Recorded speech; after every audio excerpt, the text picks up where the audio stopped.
Hello, in today's video I got what hopefully ends up being a helpful video. This 2008 Chevy Impala has a battery light and a service battery charging system message, which normally when this happens my first thought is the alternator went out.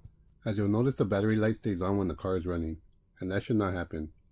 But what this means is that the car is running on battery power only, and the alternator is not generating energy to feed the car's electrical system and charge the battery.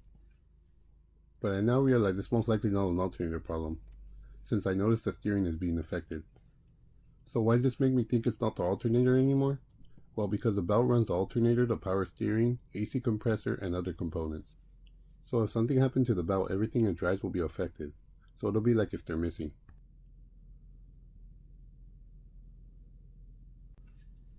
So after connecting the voltmeter by touching the red lead to positive and black lead to negative, this is the car's battery voltage. A good charged battery should be above 12.6 volts. So if the alternator is not operating, the car will run solely off of this battery, and little by little it'll drain, till eventually the lights begin to dim, and the car begins feeling weak, and the electrical systems begin shutting off, and then the car will eventually shut off. So once I turn on the car, you notice that there's a load put on the battery, and this battery voltage will continue to go down till it drains the battery enough that the car shuts off. So now let's look for the problem. And right away you'll notice that the belt came off of the pulleys. So the first thing you want to do is look for a belt that ripped.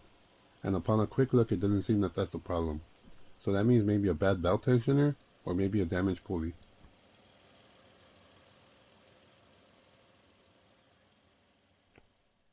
The tensioner is located down there on the left. I'll give you a better view of it shortly. But usually when you have a problem with the tensioner, you'll notice that it'll be bent, or the pulley of it will be damaged somehow. But that doesn't seem to be a problem so far. And this is our alternator, and as you notice, the belt's not driving it, so that's why the system's not operating.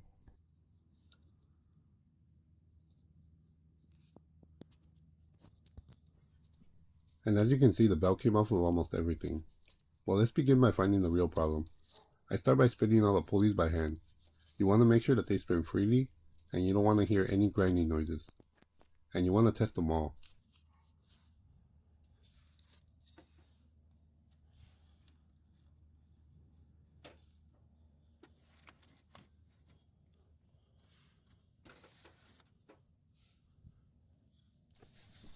And this one down here is our belt tensioner. It seems a little sloppy and should be replaced soon, but that's most likely not why this happened.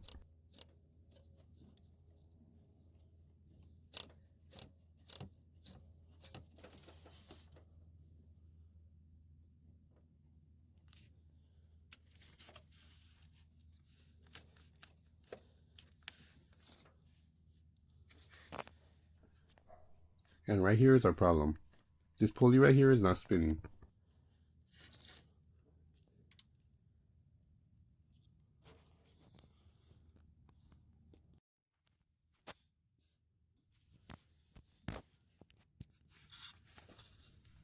Yeah, this pulley is definitely locked up.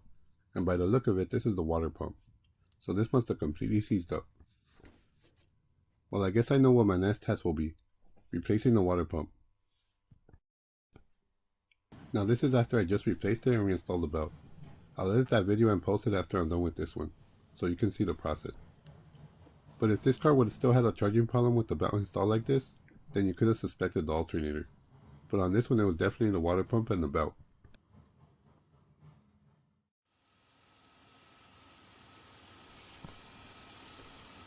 This is what good charging voltage should be with the alternator working properly. Well, I hope you found this video helpful and informative. If you did, please click that like button to support my video and channel. And please subscribe if you haven't done so.